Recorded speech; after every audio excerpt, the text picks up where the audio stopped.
colleges. And a massive welcome to the participants. The topic of our national webinar is intellectual property. Let us understand each word of the topic. Intellectual is involving a person's ability to think and understand ideas and information which is developed and crystallized. Intellectual is a person who places high values on pursues things of interest which are more complex in form, and the fields of knowledge are aesthetic, philosophical matters, especially on an abstract level. He is engaged in mental labor. It's a product of creative concept, including invention. Property is like land, building, car. But this intellectual property cannot be seen.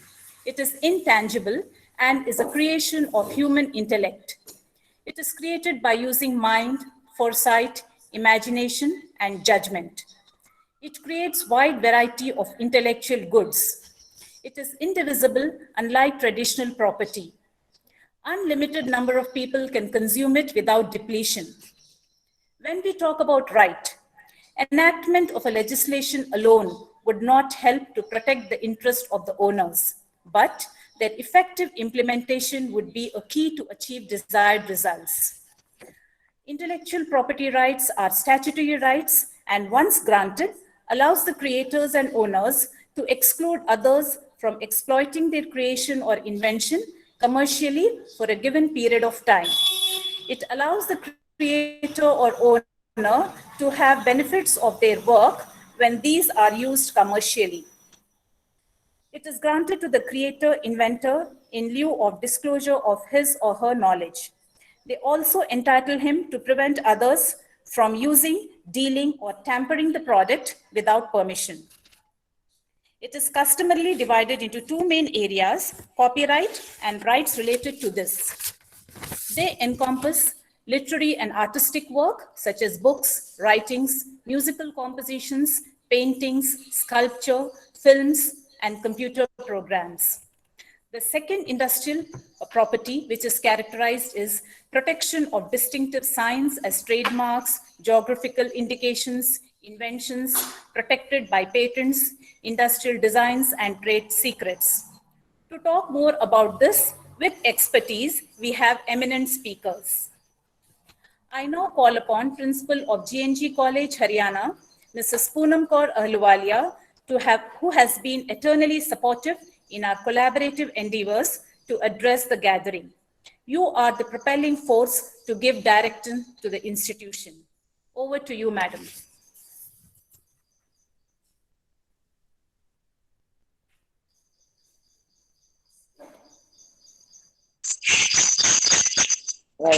Good morning, everyone. Am I audible? Yes, Ma'am, am I audible? Yes, ma'am, you are audible. Yes, ma'am. My greetings to everyone present on the platform. Respected Director of the GNG College, Dr. Varinder Gandhi, Principal, Government Degree College for Women, Hussaini Alam, Telangana, Dr. M. Vasudha, the President of Telangana State Library Association, Professor N. Lakshman Rao, the resource person of the day, Dr. Akhtar Parvez from Maulana Azad National Urdu University, teacher, members of EBSP Club of both the colleges, and dear students. A hearty welcome to you all to yet another event of Ek Bharat, Shresth Bharat. Since today, GNG is collaborated with Telangana State Library Association along with Government Degree College for Women, Hussaini Alam. It makes today's webinar all the more special. We hope that the collaboration of the three institutions will go a long way in the advancement of learning. It's a moment of immense pride that we are getting this opportunity to listen to the views of two accomplished persons on a distinct topic of intellectual property rights. Both our speakers are well versed in the field and know in and out of the world of books. I'm sure that today's webinar will be highly enriching and enlightening for all of us. So, not taking much of your time, I welcome each one of you once again and wish you all a wonderful learning experience. Thank you. Over to Aarti ma'am. Thanks once again.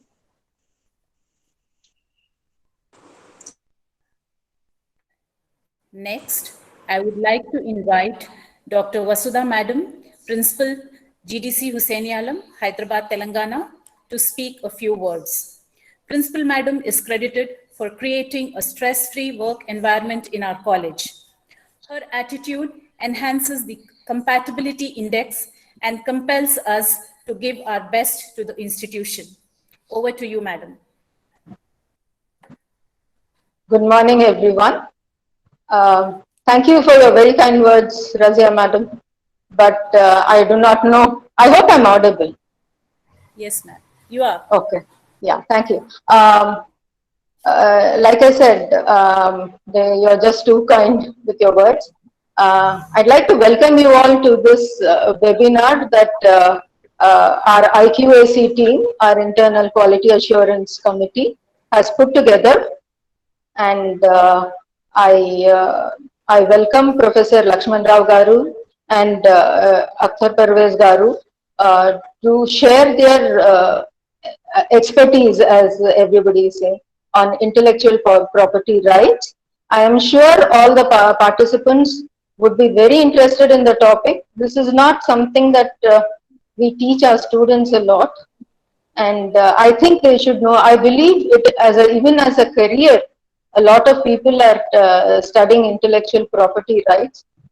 I do not know much about intellectual property rights, but I know that a lot of that we have tried earlier to get GI tag for our biryani, which was later denied to us, and we also fought against the US patent for turmeric and won, which I mean, we consider turmeric as our own from India. So these are some of the few things that I know about intellectual property rights. I know that under the law it is statuted under various acts like the Patents Act and the Biodiversity Act and the GI Tag Act and so many more things. But I also know that a lot of people are that under the direct DBT, IPR is considered as a career option, and it is taught, and I would like to know how you can make a career out of it, and I'm very sure that our two experts will let us know more about it. With these few words, I think it is time that I leave the floor to the two experts.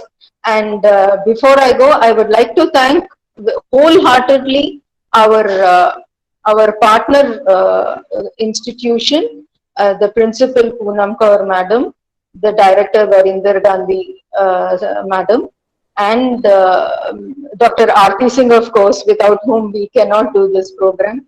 I also would like to thank our own Asra Sultana Madam for putting together this webinar. I'm very sure all the participants will enjoy and learn a lot from this webinar. I welcome all the resource persons, and once again, I would like to thank Guru Nanak Dev College for their wonderful, warm support and collaboration. And let us continue with the webinar. Thank you. Over to you, Madam.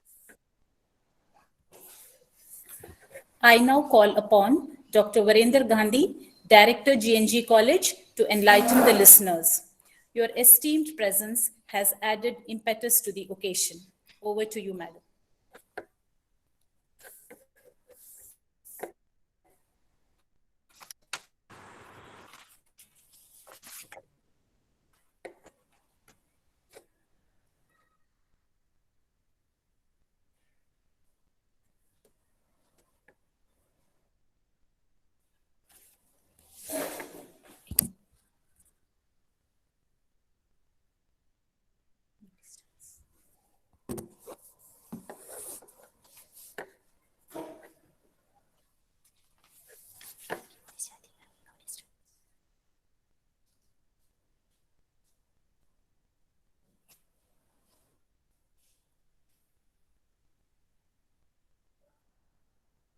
Ma'am, I do not know if Varinder Gandhi madam, is she there, ma'am?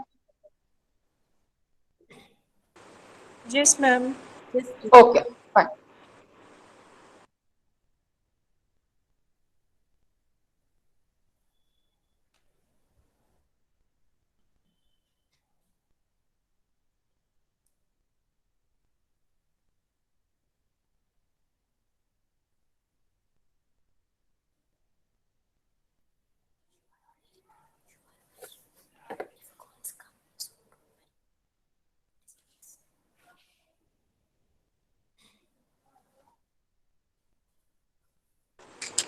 I think ma'am has got disconnected. There is some technical problem. I think we can proceed further. In the meantime, I contact her. okay. Thank you. It gives me pleasure to introduce the keynote address speaker, Professor N. Lakshman Rao Garu, Professor Emeritus President, TSLA. He is the former head, Department of Library and Information Science, former Director UGC HRDC Usmania University, and former UGC Professor Emeritus, Advisory Board Member of National Library of India. He has 35 years of experience in the field of library and information science as a teacher. He is expert committee member and selection committee member of Public Service Commission and UGC Selection Committee for more than 22 universities in India. Ashraji, you can stop there. That is enough. Ashraji, please stop there. That's enough, right? Okay. I think that's enough. So it's your humility, sir. The forum is yours. Because, we are looking for the time, right? And all that is past. Can I continue, please? Start it? Yes, please. Yeah, good morning to everybody. Professor The Varinder, organizers, I think Professor Varinder Gandhi has joined. hello. Ashraji, can you hear me, please? Am I audible? Yes, sir, you are Okay, audible. sir, you can hear me. Actually, Mrs. Ashra has already given a kickstart, talking about what is intellectual property and what are the different things. Basically, I don't want to go into definition. But I would like to start somewhere. When we see the CDs of the movies, they catch us because it is legally converted into CD form and it is being sold. So therefore, what happens whenever you purchase that CD, you are caught and by the police. This is one example I am just giving. Similarly, you take an example of a medicine. The medicine, when it is new medicine is invented, the cost of the medicine, each tablet costs you somewhere 20-30 rupees. But once the period of IPR is over, that is, the patent is over, automatically that 20 rupees comes to 2 rupees. You can see, for example, ibuprofen. I'm sure all of you must have experienced where it was 6 rupees per tablet. Today it is less than 60 paisa. It is because of the patent. And second is, when we talk about the most important key is for us is the patent and the copyright. And there are other things like trade secret, trademark. I'm sure all of you know trademark. Every company has the trademark. And if they register as a trademark, nobody else can copy that and use it. So let us not bother, but as an education system, we are associated with only two things, that is a patents and the second is a copyright. Let me say patent, when somebody creates using that intellectual capacity and it becomes a property. And now before this, when you use the word property, for example, you have a house, you have a land, it becomes your property legally, which nobody can touch, nobody can take it unless you have give the permission or unless you sell. Similarly, the creation that is created by individuals with their knowledge, with their logic, or whatever the procedures, etc., that becomes their property. So they generally patent and patented one. They go under the lot of procedures. Like an example, they notify it. People can object within 6 months. If it is not objected, automatically patent is given. As Madam Masuda was talking about, there were two cases especially which we talked. One is neem and second is the turmeric in US. They created a sort of papers published and research, and they put them for the patent. India found it And when India found it, they said no, they objected. But unfortunately, we are using turmeric and neem, but we don't have a documentary evidence. That was the biggest problem for us. Then Government of India asked all the 45 institutions, CSIR institutions, to find the documentary evidence.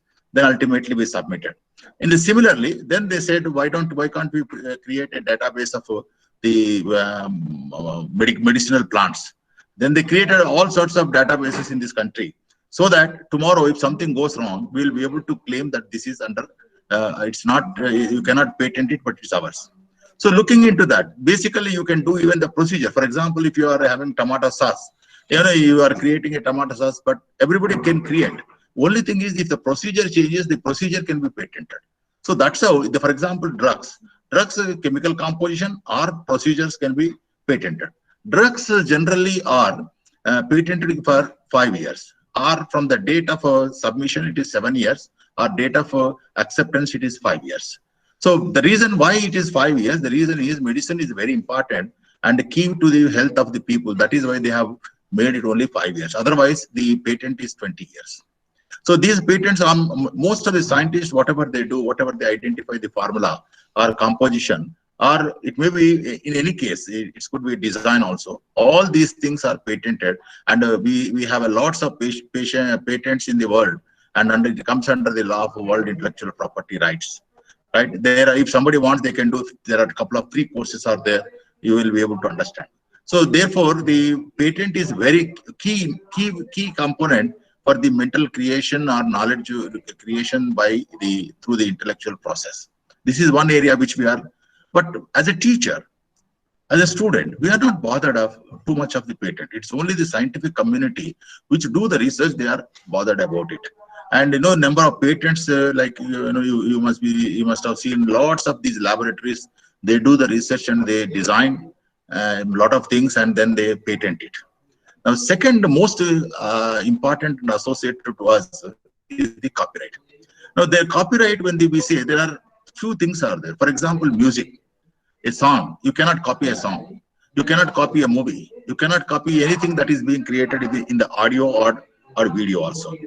So that is one area. Unless you have the permission, unless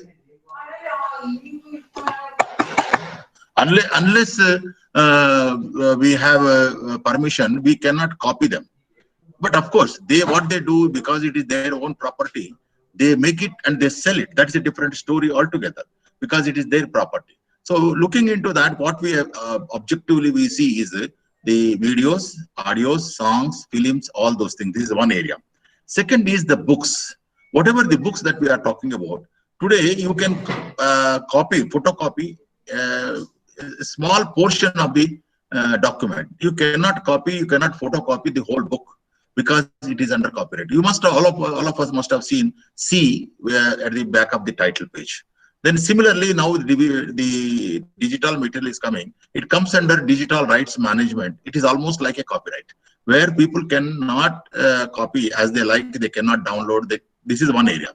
And second thing, I'm sure all of you must be today able to hear plagiarism. That is, if you copy somebody's knowledge, you must either quote that you have taken from so-and-so place or so-and-so article. Otherwise, you are punishable under plagiarism Act. Now, I'm sure you all of you know, UGC has also brought out certain norms. So looking into this, what we are able to see is the IPR and the copyright as more relevant to us. And there are a number of cases, like you are able to see a lot of Google books. They started copyright digitizing all the documents, the books of the many libraries. Ultimately, people went to the court, and the court has given a decision saying that you can digitize, but you must use only within your library, because you purchase them as it is a preservative item. So looking into this today, as a student, as a scholar, as a teacher, what we can't do is we cannot copy the whole book. If otherwise, what happens? We are buying 300 rupees. If you photocopy, it may come under for 50 rupees. So you can't do that, right? Only they said fair part of the book can be copied for educational and research purpose. That is exclusively education and research purpose. This is what the Copyright Act gives a provision for us, because that is one area. And so therefore, what we look for is the most important. Dr. Akhtar will be able to give you a lot of information on these two aspects, especially copyright, because even patents is also not much relevant to the teaching community and the students, but the copyright is most relevant. And this is how I would like to say that the key point is when you talk about the copyright, we have to remember one is we know the CDs, designs, etc. And second, we know the photocopy of the books. And third, we know downloading and copying of the digital material. And the fourth, plagiarism. All these things come under copyright. So we have to be cautious. And there is a law for giving the safety and security to the property that is being created by the author or the scientist or whoever it may be. So looking into this, the intellectual property rights and the copyright is very important. And also the trademark is not much relevant to us, but trademark is, you see, every company has their own trademark, and this trademark is used only for the benefit of keeping their identity. That is how the trademark is being kept by everybody, and you cannot copy the trademark. Otherwise, today we are talking about a fake material that is being created, right? And you must have seen made in Japan, right? You must have seen Japan, they write. Japani, they write. That is all giving us fake information. So therefore, I'm sure with this, I would like to conclude because of the limitation of the time. And everybody should know what is this copyright, especially the teaching community and the students, so that you are safe from the legal problems. With that, thank you, Ashraji, and thank you for both the administrators of both the colleges for giving me the opportunity. Thank you very much.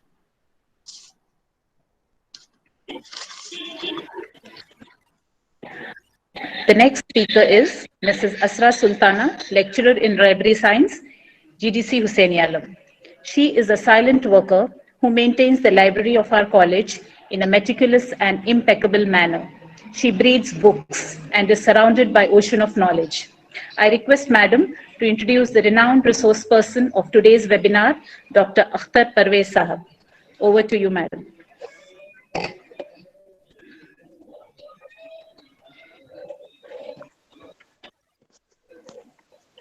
Thank you, Razina, for giving me this opportunity to introduce the guest. It's an honor and privilege for me. तो जल्दी है मैं मंगवानी करूं वो है मेरे को extension board पे है मेरे को Please, there is disturbance somewhere. Dr. Akhtar has done his PhD from the University of Delhi. Dr. Akhtar is a librarian at Maulana Azam Urdu University, Manu, and is nodal officer of the Department of Satellite Libraries of the university.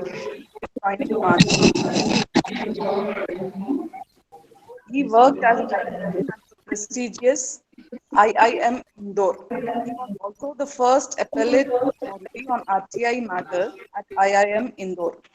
Dr. Parvez has about 32 years of professional experience of working in prestigious institutions, both government and private sector. These include NCAER, the American Center, USIS New Delhi, Delnet, India International Center, ICRA, and IIM Indore. Dr. Parvez has authored and edited 10 books, contributed 20 papers in journals and books, and has delivered more than 200 invited lectures on various issues related to the field of library and information science. Dr. Parvez specializes in designing processes in various operational areas of library management and has successfully implemented them in his libraries, leading to staff efficiency and enhancement. Madam, I think this is sufficient.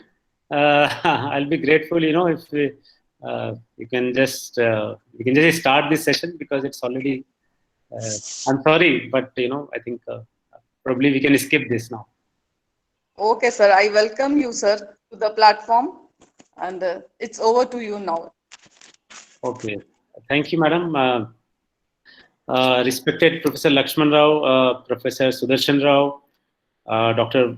Vasudha, Professor Poonam Ahluwalia, Professor Quddus, our former research scholar here at Manu, Dr. Ravi, Dr. Virender Gandhi, Dr. Asra, Dr. R.P. Singh, and Ms. Razia, and of course, all the participants who have joined this webinar today.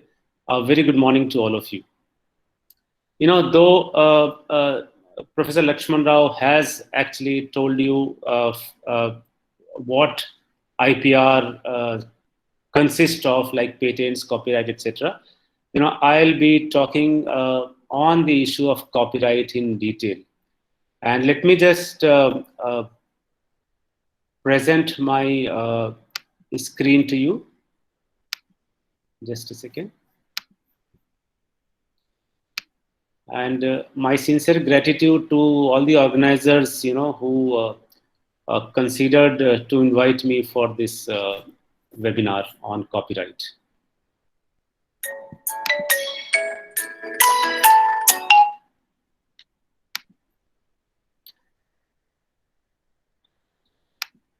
So can you all share my screen now? Can you all see my screen? Yes, sir. Okay, okay. Just a second, I'll just put it in.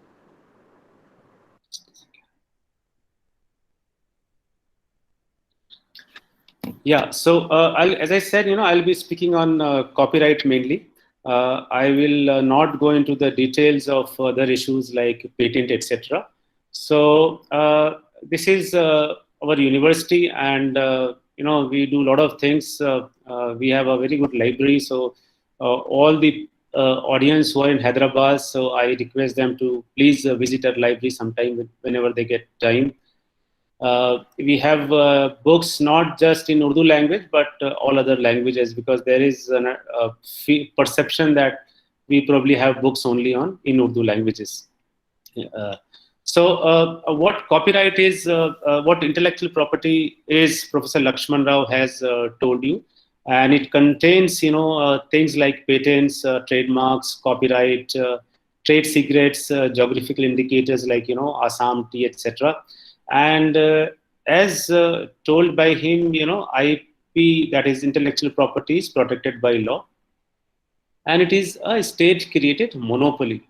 You know, monopoly, you all know, is not good for anyone.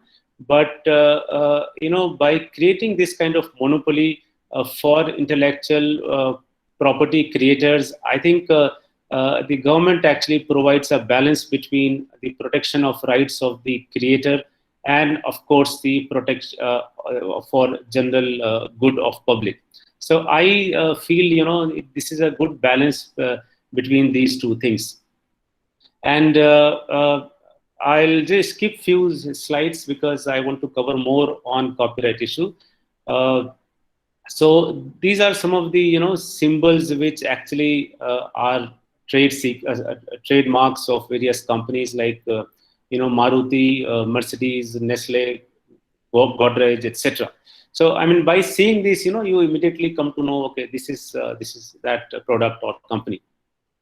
So trade secret, you know, is something, you know, which gives you competitive advantage over other organization or companies. Like, you know, how Coke is prepared, you know, nobody knows the formula of this preparation. So there are a lot of other things, you know, which constitute trade secret. And this is, the trade secret has, you know, commercially valuable information. And of course, its secrecy is protected. And as I said, you know, it provides competitive advantage over other organizations. So, you know, what happens, you see, if there was no protection of intellectual property, you know, people do come with a lot of, you know, creations, like, you know, we write books. A lot of people come with a lot of applications every now and then. You all know Google is a wonderful thing that we got before last 2 decades or so. And if there was no protection, probably I will stop writing, or a lot of people will stop writing. Because why we write? Because we want that our creation should be protected, and we should also generate some money out of that. And if there's no protection, obviously there will not be any incentive for me to create something new which may be good for general public. So these are some of the IPR laws that exist in India, and the most important, for us who are in academics, is Copyright Act of 1957. So copyright laws actually grant authors, artists, performers, producers of music, and other creators protection for their works, and this is given under Section 14 of the Copyright Act. And as I said, it is a state-created monopoly for a limited number of years. As Professor Lakshman Rao said, that patent is for 20 years, so it is for limited number of years, which actually provides incentive to the creators. And anyone who contributes protectable expression is protected under the law. Say, the way I am delivering the talk today, that is also protected under the Copyright Act, because it is also a protectable expression in the context of Copyright Act. And these are some of the images which actually give you some idea about what all is covered under this, starting from fiction to movies, paintings, softwares, choreography, dance, plays, sculpture, photos, and so on. And if you talk about little history of copyright, then let me tell you that in the middle of 15th century, the idea of copyright actually emerged. And what was happening is that a printer was given exclusive right of printing a book. Author was selling his right to the printer, and printer was has the exclusive right. Now, what does exclusive right and non-exclusive rights are? Exclusive right is when somebody is given, when he's the only person who can do a particular thing. And non-exclusive rights are those rights which are given to a large number of people. So, for example, we subscribe to databases of journals and books, and these are the non-exclusive rights which are given to us by the publishers for using it. So the earlier, one person had the exclusive right of printing that book, and in the UK, the king was actually created a company called Royal Company of Stationers, which had the right to publish exclusively. And like delivery of books of 1954, as you all know, here also the Royal Company of Stationers was supposed to deposit a copy of every book with the Oxford University Library under an agreement which was signed by Thomas Bodley in 1610. And so Thomas Bodley was the librarian with Oxford University at that time. And I mean, out of respect or honor, all these libraries of Oxford have been named after Mr. Bodley.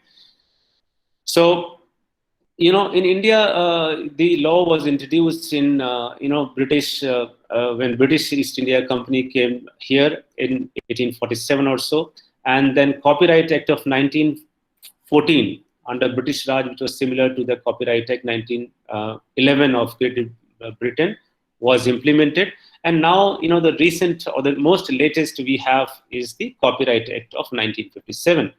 But after 1957, there were a lot of amendments, and these amendments were in various years, which you see on the screen. And the purpose of these amendments is basically to accommodate newer things. Like in 1957 or even 1983, 1984, 1992, I mean, there was no concept of DRM, that is digital rights management. But slowly, with all amendments which happen in different years, all these things were accommodated so that people can make use of all those amendments for protection of their rights. And as Professor Lakshman Rao was saying that, that C which you see on the backside of the title page or, verso page, is it important to put C is there, or is it important, or is it required to register this with the Copyright Board or the relevant agency? Simply by putting C, you make sure that it is copyrighted, okay? And it gives evidence of your ownership of your rights, that is copyright.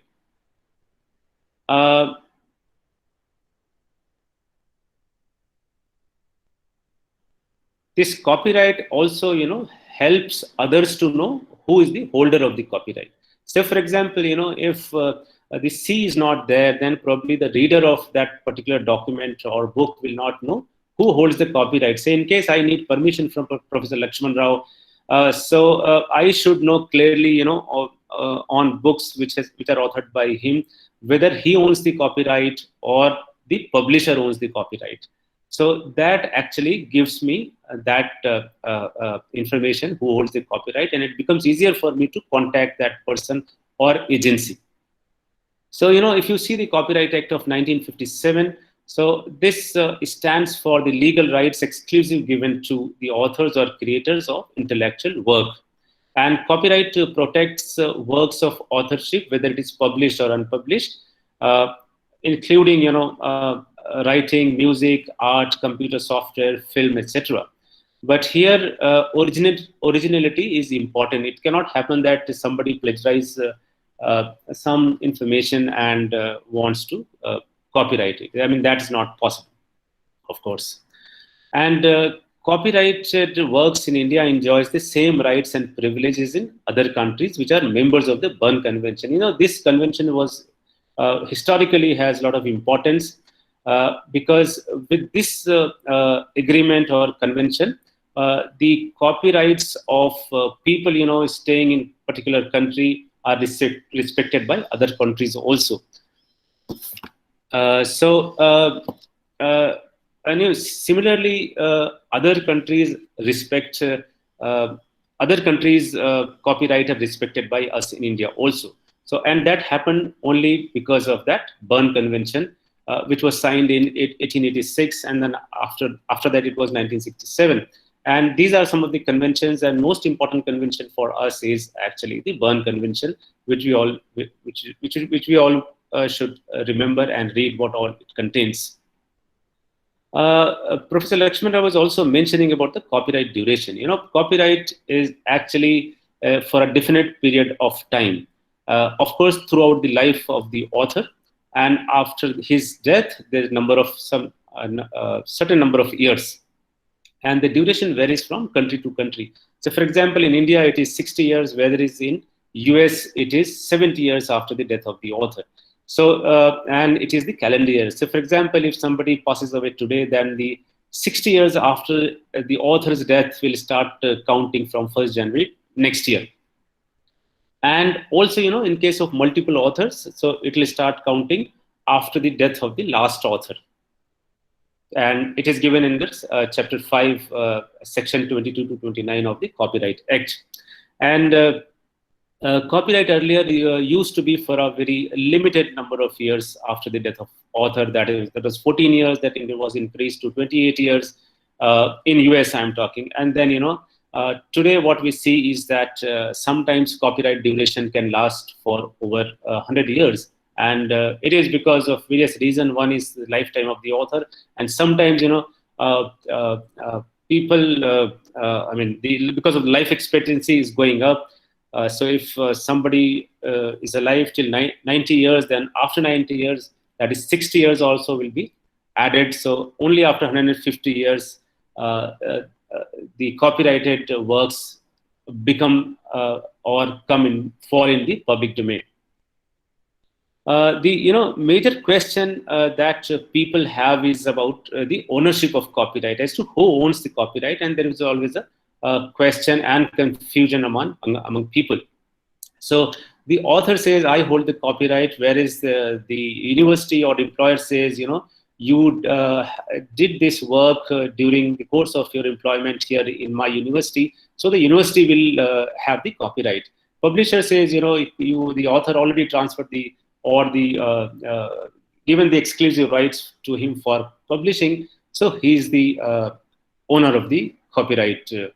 And the government says, this was done for government, so the government owns the copyright. But that for librarian, it is a dilemma, because the librarian has to make a judgment with regard to the fair use. And in copyright, we have to remember that the concept of fair use is very, very important. We keep, copying book chapters or articles and give it to our users. Sometimes, we know what fair use is, and sometimes we do not know. And sometimes, we go overboard and we say, okay, you can make the whole book photocopied. So I think today, I want to discuss some more on the fair use, because that is the thing which we all struggle to have a clarity on the issue. Now, so for example, if, as I said, if you do something for your university or organization, obviously your organization will hold the copyright. We did this. On the right-hand side, you see one code of ethics in research and publications, which was done by me along with all the other members of the ethics committee. And I cannot say, or the other members cannot say that, we hold the copyright. We did it for the university, so university has the copyright of this document. But if I write a book or if I write an article, so that obviously will not, the university will not have the copyright. It's the individual who have, unless there is a written agreement between the university and the employee that whatever the employee writes, the copyright will be with the university. And for sponsored research, the treatment may be a little different. It all depends, what we write in the agreement. Sometimes the authors or the creators may have the copyright, and sometimes the agencies or the sponsoring institution. So the author of the work is considered to be the first owner. And if there are two authors, so there is always a dilemma, who owns the copyright. So it is both who owns the copyright, unless, there is a written agreement between these two people. So, you need to know more on this issue. I suggest that you please see Section 17 of the Copyright Act, so you have complete clarity of the issue. Now, what are the rights of the creators? Let us understand in brief. So, the creator can reproduce the copyrighted works. Okay, he or she can distribute copies of works in public. He or she can produce or prepare derivative works of the copyrighted material. So, for example, from edition 1 to, I can always go for edition 2, 3, etc. I can give my fiction to anyone for converting that into a movie, or I can always convert journal article into book chapters, of course, with necessary changes in that. And to perform the copyrighted works like dance, music, performance, etc., etc. And the lecture today, which I am giving, will come under the category of performance. So, all the painters, or the photographer, they can always, have the right to display all these things in public. And as I was saying that the creator can grant permission or licenses to others to use it. And there are exclusive and non-exclusive licenses. And this I already discussed, so I will not go into it again. And this applies to both print and online. As the definition says, the copyright is applicable to both, that is published and unpublished works. Let me just briefly tell you the definition between copyright infringement and plagiarism. A lot of people get confused with these two subjects. So copyright infringement is using someone else's work without obtaining his or her permission, whereas plagiarism is something, when you don't acknowledge the source from where you have taken. So that is the basic difference. And in case of copyright, the affected party lodges the complaint, whereas in case of plagiarism, anybody can, approach the ethics committee, or can approach the head of the higher education institution with a complaint of plagiarism. Copyright infringement cases are generally taken up by the court of law, whereas plagiarism cases are handled by different committees, which are supposed to be created under the UGC regulation of 2018 on anti-plagiarism. And copyright comes under criminal law system, and the person infringing the copyright can be convicted, that is imprisoned, or a compensation is sought. Whereas in extreme cases of plagiarism, or rather repeated plagiarism of level 3 as per the UGC guidelines, the employee can be terminated also. And when I say employee, it applies to both staff and faculty, that is non-teaching and teaching staff. And copyright becomes more complex when you have to take online classes, or you can say in the digital world today. So that has become very, very complex issue. And copyright is extremely restrictive when it comes to online content. So I now would like to just tell you how do one decides about using any copyrighted material. What things I should take into consideration when I want to use some material, which is, of course, copyright protected. So there are 4 or 5 things which we all should understand very, very clearly. That is, what is public domain, what are copyright exceptions, what is licensing, what are permissions, and what is fair use. And I always give a lot of importance to this fair use. But having said that, it is very, very important for us to understand very clearly the various definitions of these 5 things which are before your screen. So what is public domain? A lot of people say that whatever is there in the internet, on the internet, is in public domain. It is not the case. Public domain refers to creative works that are not protected under copyright and any other form of IPR laws. The public owns such works, not an individual creator, and no permission is required if you want to use it. And the work falls under the public domain if the copyright term has expired, number 1. Number 2, the copyright owner has himself or herself put that work in the public domain, and that is called dedicated works. And once you put something in public domain, you cannot just you cannot just say that I do not want this in public domain, and you cannot withdraw that. So it has to be there in public domain. So which does not mean that you cannot remove what or delete what you have put in public domain. And the work is not copyrighted, like titles of books, facts, ideas, slogans, or short phrases. So these things are not copyrighted. Now, I see a lot of people use images from Google without realizing that those images might be having some copyright. Okay, they might be protected under copyright. So if you go to Google, if Google Images, so you always should go to this particular thing, that is tools. And once you go to this tools, and if you go to usage rights, you will find there are 5-6 options. And these options are labeled for reuse with modifications, labeled for reuse, labeled for non-commercial reuse with modification, and labeled for non-commercial reuse.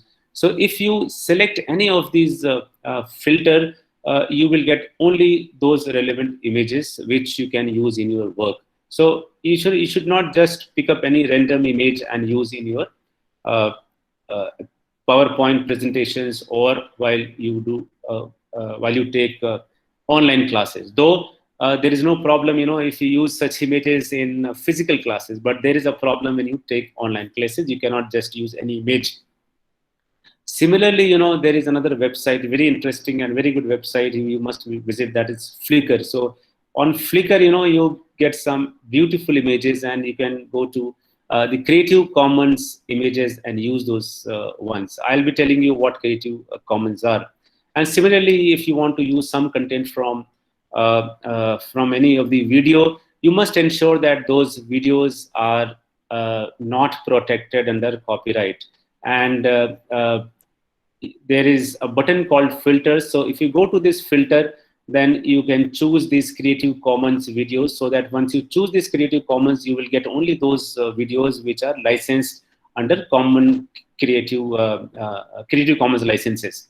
So there is no problem in using that, provided you understand what those licenses means. And this is the slide which will actually tell you about various licenses.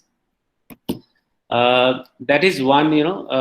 You go to Creative Commons site and you will see what licenses is this mean. Like, for example, the first one, if you whatever content is licensed under this Creative Commons, then you can very easily use it by simply giving the credit.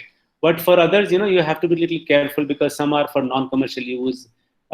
As in some, you cannot make modifications, but in the first one, you can even modify it. Say, if I have created a video on a particular subject, then if I have done it in this particular licensing, then you can modify that video also. So the only thing is you have to acknowledge. So you can go to this website, as I said, and see more detail on this Creative Commons.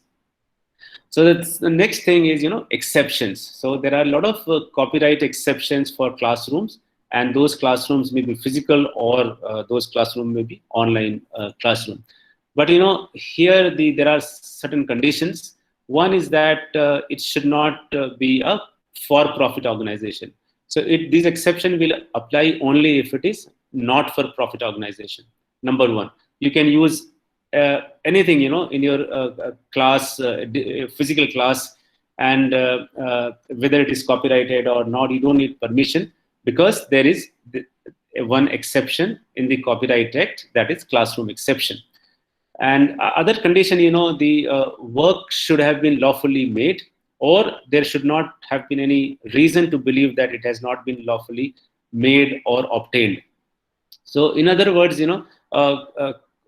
copies, recordings, or videos should not be pirated copies.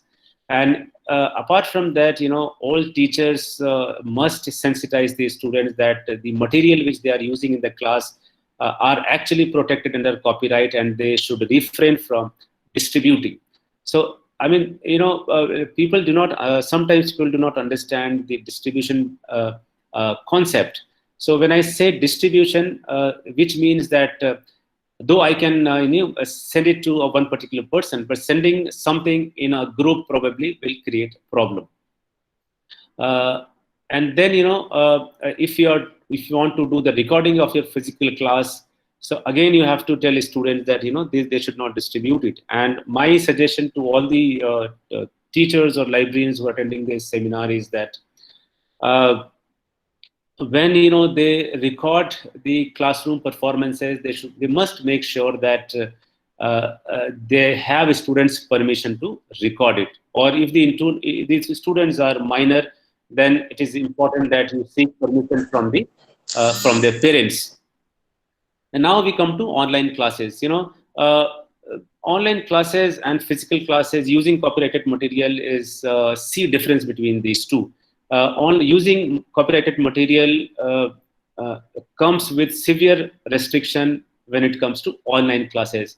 So few things which you must keep in mind is that it has to be a very close group of registered students, and your institution should come out with a mechanism which provides necessary protection and security of your data, so that it is not distributed.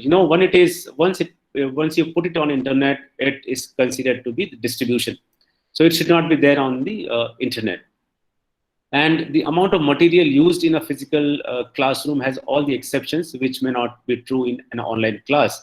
Now, say for example, in your physical class, you can distribute a copy of one article to all the students, the full copy, but you cannot just put that whole article in the online class, because then there may be problems in the use, unless it is fair use. So my suggestion is that maybe we should use only the links or the major highlights of that paper, rather than putting the full text of that paper in the video. And here also, the protection which you at your level can use. Maybe you can lock files, and you can do live streaming instead of putting on YouTube. You can disable right click. You can use low resolution picture so that others are not able to use it, and you should disable the download option also. And when you use electronic resources which are subscribed by your library, you must make sure that you know what usage is permitted to you as per the agreement or licensing agreement which has been signed between the librarian and the publisher. So that is very, very important. So for any doubt, maybe you should contact your librarian, or you can yourself see the agreement. And my suggestion to all librarians is that there should be some guidelines prepared by them, which they can put on the on their intranet for the internal use of their faculty members and of course students. So then there is another exception for library in the Copyright Act, and this exception is applicable only to public libraries. Now, as per the Copyright Act, public library does not mean the same public library what librarian considers. So it may even be academic library, in my opinion, because we again are for not for profit organizations. And in the Copyright Act, it allows you to make 3 copies of damaged books or lost books, provided you make sure that those books which have been damaged or lost are not easily available in the market. So only after that you can make copies.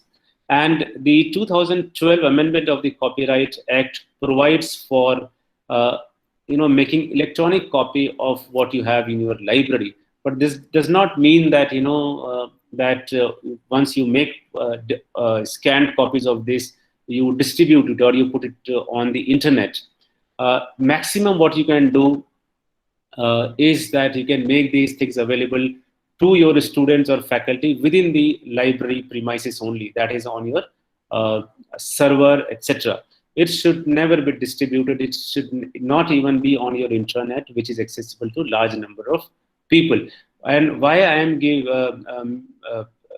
asking you to follow this precaution, because the Copyright Act says only for storing, for the purpose of preservation. Okay, so that you have to keep in mind. And if your library is making photocopies of books and journals, they must make sure that it is cost to case basis and not they are not earning any profit. And here also, it is very important for librarians to notify the copyright issues to all the staff and students so that they do not violate any of the laws. And there are, in 2012 amendment, there are a lot of exceptions for specially abled persons or physically challenged people, which you can go and see in the Act. Then, comes the licensing. So the third thing is licensing, which I would want to talk about. And I have 10 more minutes, Asra. I have 10, 12 more minutes. Yes, sir. Okay, thank you. So, under licensing, when you subscribe to a resource, electronic resource, journals database or books database, you have to be very, very sure what you are signing on. And you must negotiate with the publisher so that you get the best deal with regard to the access of the content that you purchase or subscribe. And as I said, digital content is more restrictive than the print material. Book you can even resell. Okay, you can sell the book in the second-hand market, but ebook you cannot. And these things can be accessed only in using user ID or IP-based access. Similarly, there are restrictions with regard to whether the subscribed resource can be used outside the university or not. So when you sign the agreement, please make sure that you have all those provisions where the license agreement allows you or your faculty and students or every registered or authorized users to use the subscribed materials remotely, whether they are at their houses or whether they are traveling. So you also must be very careful of what are the download rights you have. So say, for example, you subscribe to a resource, it should not happen that tomorrow if you discontinue then you don't get access to any of those. So all those things, you have to negotiate with the publishers, including the course packs. I was reading one article, one agreement yesterday, and I saw one clause where it was written that course packs cannot be made out of the subscribed resources. So I told the publisher that, we will not accept this clause. And then finally, he changed that clause and he allowed us to use the subscribed material for course packs. So, there are a lot of things in licensing, so it needs a separate lecture. So I will not go into the details. The fourth thing, I think this is the fourth thing, which is permissions under copyright. So if you take permissions, then you can, of course, use copyrighted material. But sometimes it becomes extremely difficult to find out, who owns the copyright. And sometimes when you send emails to the copyright holder, they probably will not respond. But you must try approaching all these people who hold the copyright in case you want to use a copyrighted material. But you must have complete clarity on the scope of permission which you require. Say if you are using a picture, whether you want to use that picture in the book or you want to use that picture on the cover page. Because on the cover page, if you want to use, there's a possibility that the copyright holder will say, I will charge this particular amount. And you must keep or preserve all these permissions with you, because as I said, copyright lasts for even 100 or more years. So it is very important that you keep those permissions safe with you in some file or wherever you want to keep.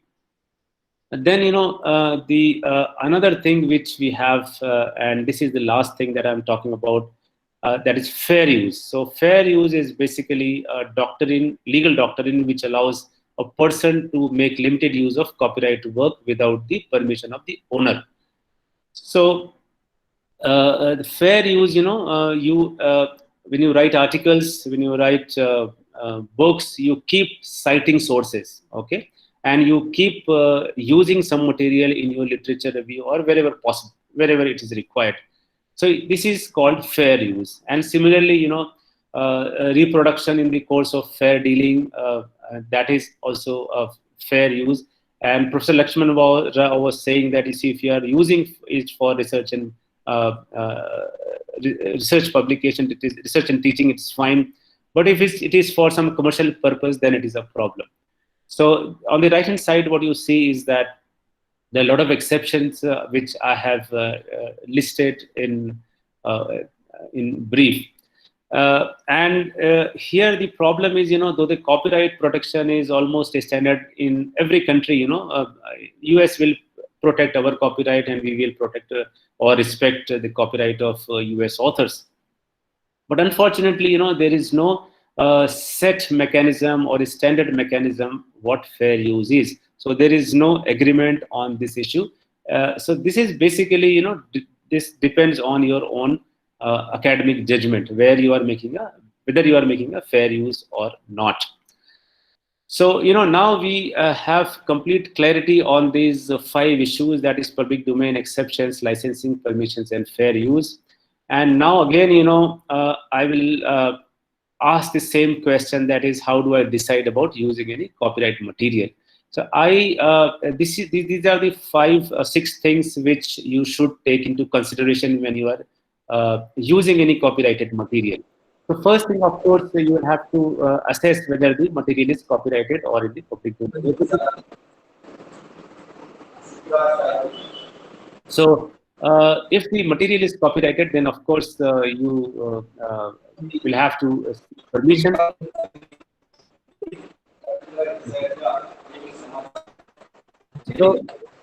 So if some material is copyrighted, you please see that whether any exception which are given in the Copyright Act applies to it or not, like library exception, classroom exception, etc. And if that is not there, then you see what does the license say, and is it protected under licenses or not. The fourth thing which you must see is if the material is copyrighted, if there are no exception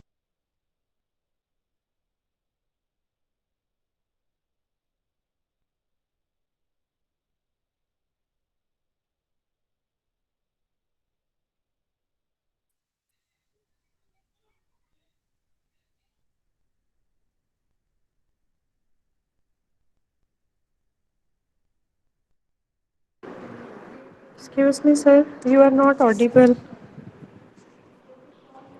I think you are on mute.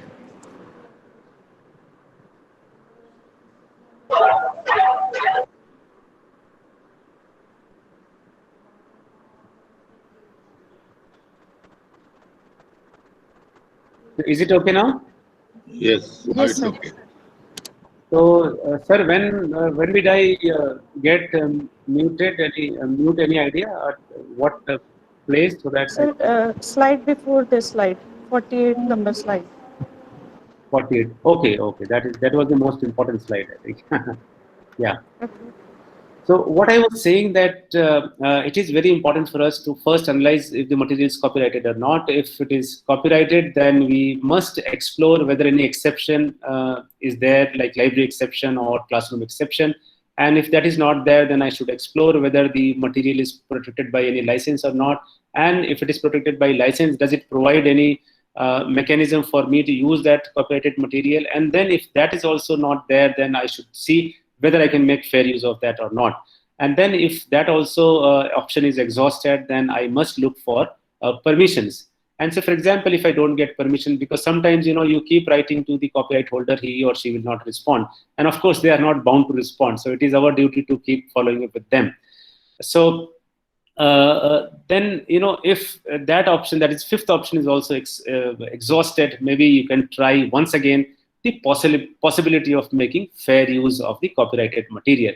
So I got some very interesting and very useful document on the Columbia University website, which actually tells us how we can make use of some copyrighted material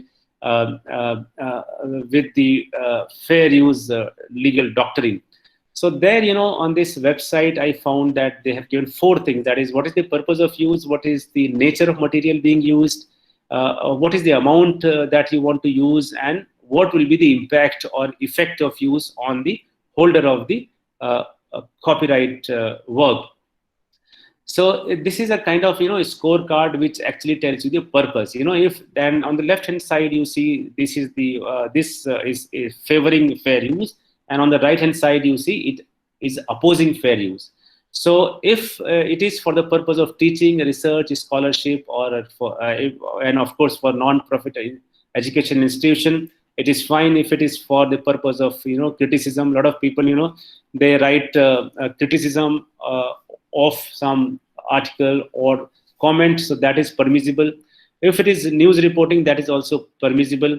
And transformative or productive use is also permissible. So what is transformative use? I think that is very important.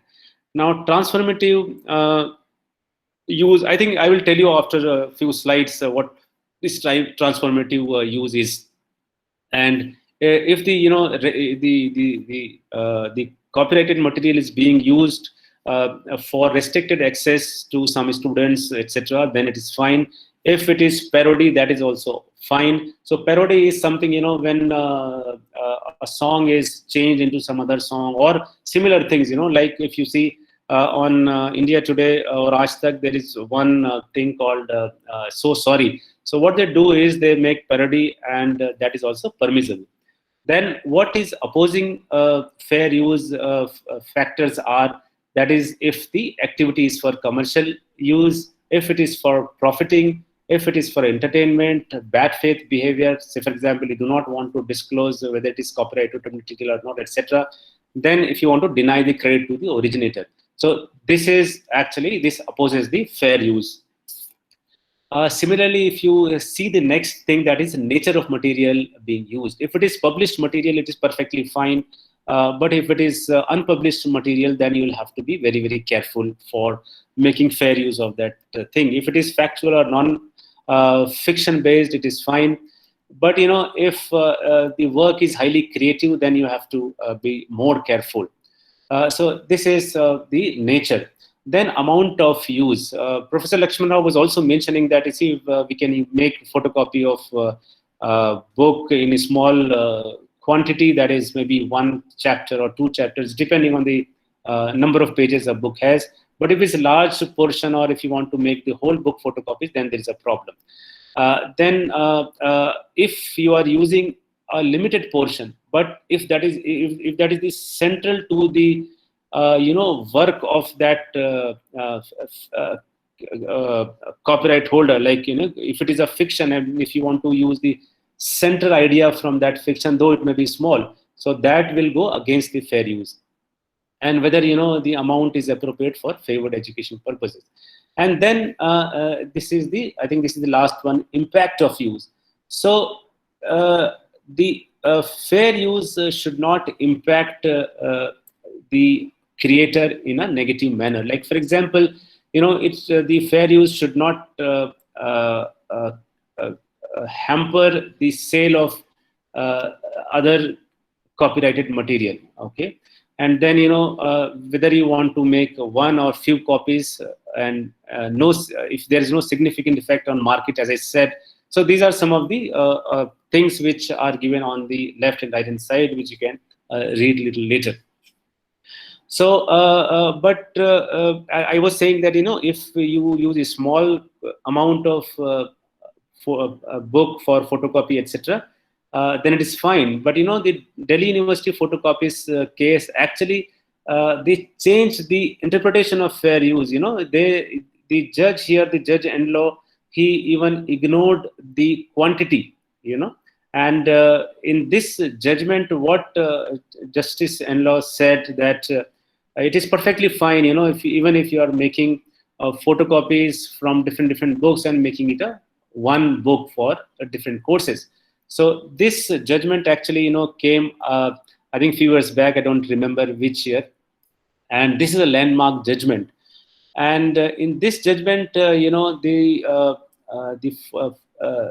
Oxford University Press and various other publishers, they felt, they did not get the right decision in their favor.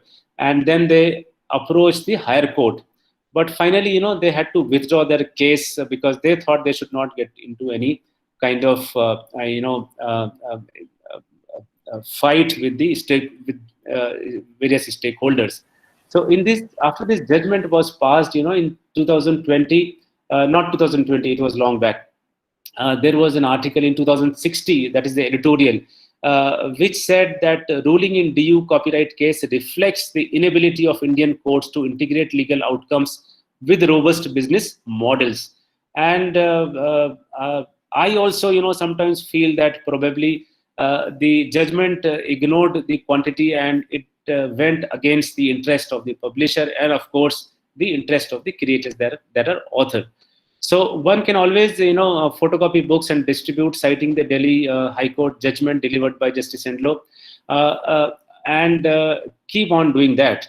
But the law of the land is Supreme Court. But just having said that, since the judgment has not been nullified by any of the other state, this judgment will prevail. So in my view, academic institutions should interpret the judgment in the right spirit and should not consider the court judgment as a license to violate the prevalent copyright and actually intellectual property norms. And being in the same fraternity, we must respect IPR of its creators. And yes, this is the transformative views that I wanted to talk about. For this Hathi Trust, which you all know, it's the digital library, and what they do is they actually, a lot of libraries get together and they wanted to digitize a lot of books, and they gave it to Hathi Trust. So 20 authors and authors association sued Hathi Trust and a group of universities for copyright infringement. And the court ruled that the doctrine of fair use allowed the libraries to digitize copyrighted works for the purpose of permitting full text searches, because the creation of a full text searchable database was a transformative use. It's not that the database was giving access to, or the full text access to all the material it has. It was, in fact, providing indexes, and wherever copyright was not there, those books were there. And the judgment also, stated that the copying was not excessive. And another thing, which is very important in transformative use, is that it should not become a substitute, which was also mentioned in the judgment of the court. And they said that the full text function did not serve as a substitute for the books that were being searched. So I just last few seconds, we should always understand fair use quite well, and we must read the fine prints of licensing agreements, and all the permissions that we get from people for using copyrighted material must be kept very safe, because the number of years or the copyright period is quite long, and as librarians and teachers we must respect IPR, and we must publish in open access platforms, and we must promote common Creative Commons cause by making our content more and more in that license. Earlier, when I saw my videos, some of the videos which are there on my YouTube channel, they were not under Creative Commons. So recently, I changed all my videos to Creative Commons, and that was done after I read about this copyright and other issues. So with this, I would once again like to thank the organizer for giving me the opportunity, and I hope you found the presentation useful. And if you have any further question, you can ask me now, or you can email. Probably I'll be able to respond. Thank you.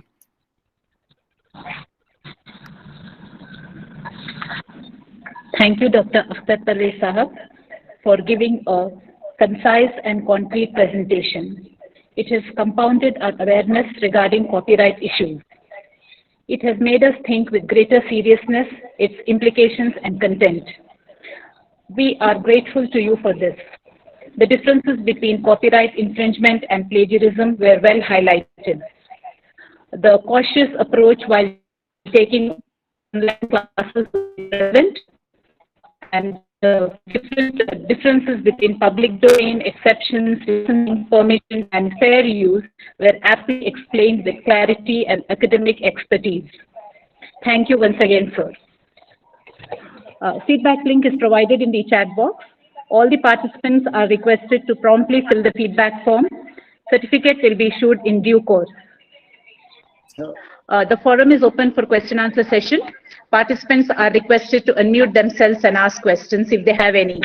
I think I got one question from Professor Sudarshan Rao, and this question is: when a scholar obtains PhD for the thesis, who owns the copyright, whether the scholar or the university that awarded the degree, or is there anything for the research supervisor? So, sir, I'm very happy that you considered me, for you thought that I may answer this question. Thank you very much, sir.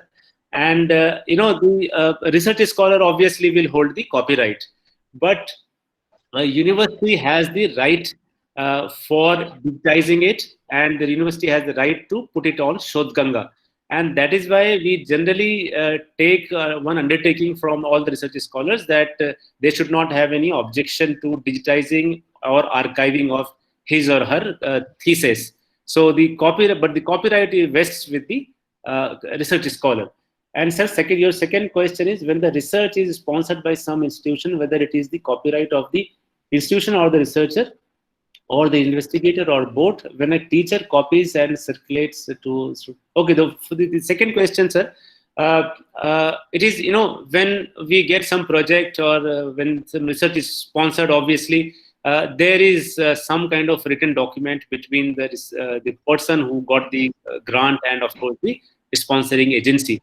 And if it is not there, then I would suggest that such licenses or agreements must be entered into, so that there is no ambiguity about who owns the copyright.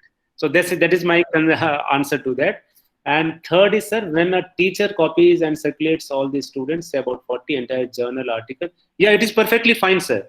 But that is perfectly fine in case of physical classroom. You see, if you want to distribute 40 copies of a particular article, that is perfectly fine, because it comes under a classroom exception. But this exception is only available for physical classroom, not for online class. So in online class, maybe some abstract, etc., one can put, because there is always a risk of getting it distributed.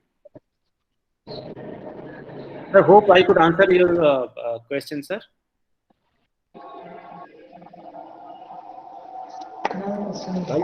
Any other questions, please? Madam, can I comment? One comment, please. Can I make a comment, Lakshman Rao here? This Sure, sir. Yeah. Actually, this economic condition makes us to photocopy. For example, a medicine book which costs £100. If you have to buy it, it's cost you 9,000 to 10,000. But whereas the same book is available on the footpath for 500 rupees. If it is available in India for 500, it is available for 300 in Pakistan. So this is basically economic condition. I understand the creativity of the scholar who created the book. But because of the economic condition, people are photocopying it. There is no other alternative. And that's why there was a representation to WIPO by many countries like India. They said, for education purpose, you don't restrict. Like fair use means don't restrict. Let them do for the classroom. But it was not considered. Still, it is there is a lot of pressure on WIPO. This list I wanted to share. And second thing regarding this scholar PhD, I had a discussion with many. Everybody gives a different opinion. But basically, what Dr. Akhtar said is correct. The scholar, because I had a discussion with a couple of Americans. They say you give facility, you give scholarship, you give anything, but still the copyright lies with the scholar. And whereas a couple of legal teachers of my university say, no, the university gets it. Said somebody should. I know that somebody should clarify. And unfortunately, maybe Dr. Akhtar, when he joined, he must be taking undertaking. No university, major state university, they don't take undertaking. And if somebody sues, gone. Correct. So, and that is how the universities are safe. And I don't know whether Sudarshan Rao was correct because he was in the confidential confidential section. As I remember, people don't take the undertaking. That's why before submission, the universities have to take the undertaking so that they are safe. Yes, sir. I, sir, would just like to add one thing that apart from these, if somebody, some teacher is using assignment of a student who must have done that assignment wonderfully, so that assignment if is using for the other students in the class, then ethically it is important that the teacher takes permission from the concerned students that he wants to use his work in the class. That is very important. And sir, second, I just see another question. Can we share the PDF books which are downloaded from internet, PDF drive, net, etc. to students and staff for academic purposes? So I would suggest that you please avoid that. But what best you can do is you can forward the link to them. So that is my, I see, short answer to that. And then when copying and circulating a document of any size for academic purposes, can we deem it permissible? No, when copying and circulating a document of any size for academic purpose. Sir, actually, sir, it will depend, see what document is that and whether you have permission for distribution. Now, I will tell you one example which I always cite, that on one of the WhatsApp group, I saw that there was a magazine, Outlook magazine, which was circulated. And then, somebody said, is it permissible? And then the other person said, yes, it is permissible because on the website of the Outlook, it is written that you can share articles, etc. But sharing that article directly from the website is completely different from sharing the whole PDF. So if you are sharing the whole PDF, which means you are in a group, in a WhatsApp group, so that will come under distribution, and distribution is not allowed by these publishers. So I think what is more important for us to understand what is fair use and what is not fair use, what is distribution. So in my opinion, it will come under distribution. So one should not do that. And sir, Professor Sudarshan Rao, sir, I think it will depend on what that document is and what are the permissions you have to use that document, and then accordingly you can make a decision. Yeah. Sir, I think I have a little addition to Professor Lakshman Rao, what he was making a comment, that in the universities, as he was mentioning that I was in the confidential control of the Usmania exam section. So when the scholar obtains his PhD and afterwards when he goes for publishing his thesis, normally they really ask for permission from the university to publish for which the university never has any kind of an objection for that. It almost default grants the permission to the scholar to publish his thesis, considering that the scholar is of prime, the contributor for the research work, and it is his, the kind of the contribution or whatever copyright he holds like.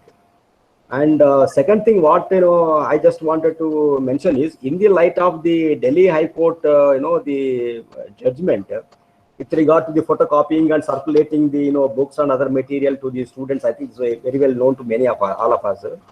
So in that context, since it is only for academic work, what we are considering that for academic purpose only, when it is not commercial component concept is not included in that, I think we can go ahead making a copy and then give to a student or a scholar purely for the academic and research work. That's a kind of an assumption. Maybe I think, as you said, we can look at the document whether it is can be really permissible to copy or not could be an issue. Probably that gives more meaning for that. That's what exactly it is. Yes, sir. Thank you, sir. Thank you. Then somebody has asked, do let us know about Creative Commons. So I think, sir, what I suggest you please visit the Creative Commons website, and there are a lot of things given. So my suggestion to you would be, you will have to go there, because you see, if I start explaining Creative Commons, it will take another 10-15 minutes. So please, and if you have any further doubt or clarification, you can ask me privately on my email. Sir, good afternoon, sir. Yes, sir. Sir, I am Venkateshwar from Agraharam Government Degree College, sir. Yeah.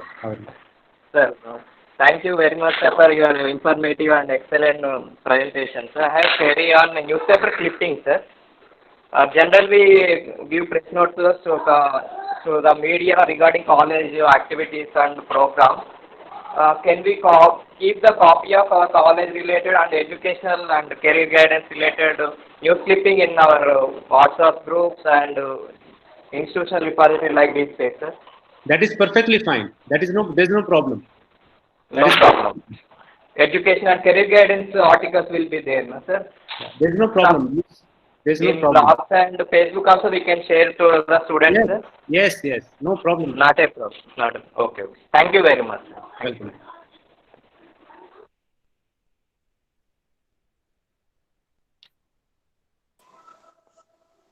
Sir, I have a question to ask you.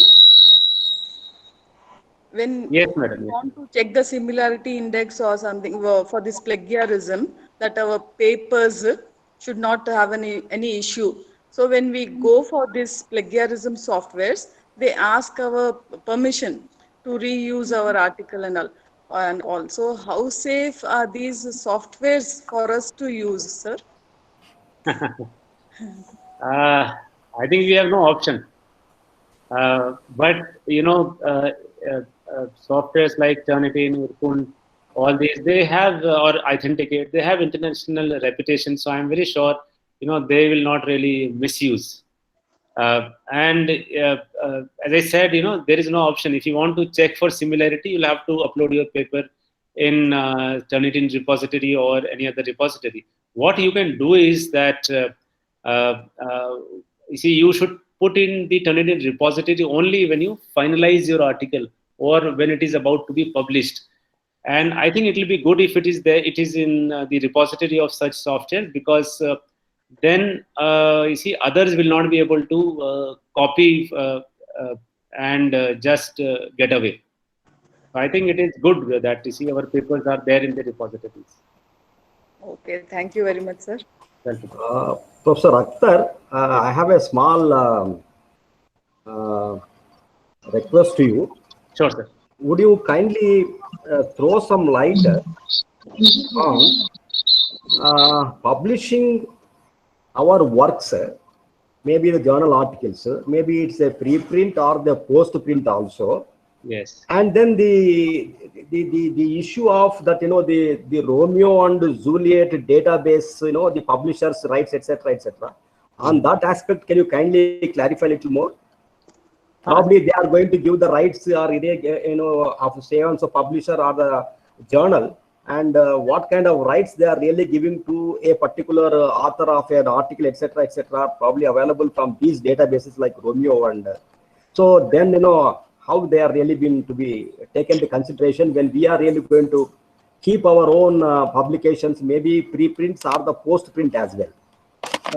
Sir, my answer to this would be that we should always negotiate our rights with the publisher. Because if I also have to pay for downloading my article, then it is really very strange. And that was one reason why towards the end of my session I said that we should try to publish in open access journals. People sometimes feel that all open access journals are of low quality or predatory. It is not that. Of course, there are some very good journals. Number one. Number two, sir, if say for example, if the publisher does not agree that you have right to get copy of the published article and maybe put it in your institutional repository. So my suggestion is that it is better to put the preprint in your repository. Pre-printing is almost the same thing which is just published, but you see with only a few changes you do and then you publish. So it is, I think if the publisher is not agreeing for that, sometimes publisher is such that you do not want to lose the opportunity of publishing there. So if they're not agreeing, probably the preprint is one option which can be thought of and using and giving your papers for use to students and other community. Okay.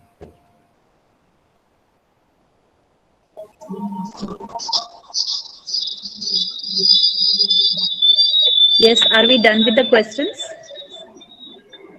Those who have more questions and want to have clarifications can mail to sir also. I just wanted to make a small comment. When you write an article, thesis, anything, if you mention from where you have taken the source, from where you have taken, it is research. The same thing, if you don't mention, it becomes a theft. That is what we have to remember. So therefore, best is to write the source from where you have copied. Yes. That is true.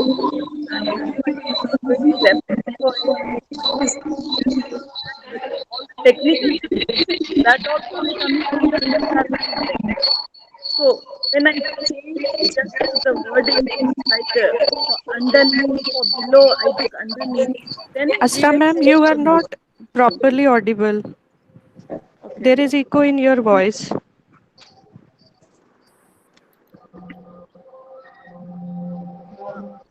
Am I audible? Ma'am, voice is coming, but there is echo with your voice, so it's not clear. Is it okay now, ma'am? Yes, ma'am. Yes, ma'am. Maybe her internet. Yes, right. Sir, I was saying that for my son's MTech thesis, we were checking his similarity index. So for technical definitions also, it was taking under this thing. So when I changed wordings, like just simple English words for below, I took it underneath, then we could be safe from this. So for technical definitions also, it was taking it under similarity index, this plagiarism. That's why I had this doubt, sir. Thank you, sir.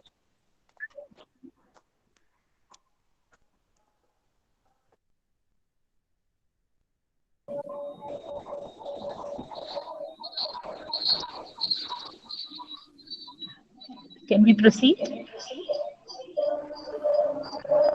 Yes, ma'am. I got disconnected.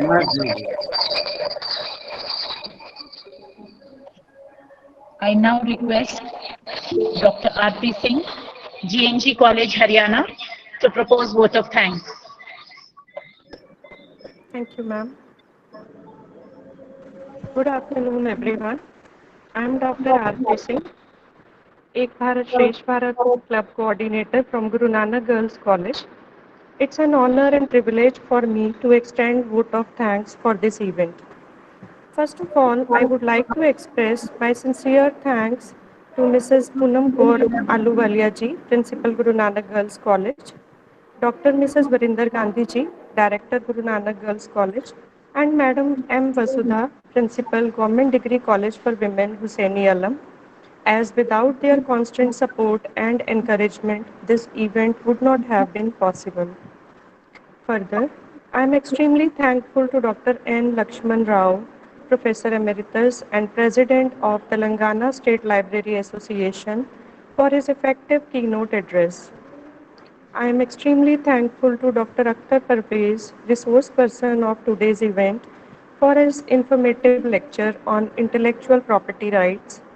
Sir, you have very well explained copyright and its various aspects. I am sure all the participants must have been benefited by your lecture. We are sincerely thankful to both our resource persons for taking time out of their busy schedules and enriching us with their knowledge. Lastly, I am thankful to Madam Asra Sultana, EBSP Club Coordinator from Government Degree College for Women, Hussaini Alam, and to all EBSB Club faculty members of both the colleges for their efforts towards smooth conduction of this event. I also appreciate all faculty members who have taken time out and joined us in this event, and also I would appreciate all EBSP Club student members who have patiently attended today's event. Once again, thank you everyone. Over to you, Razia ma'am.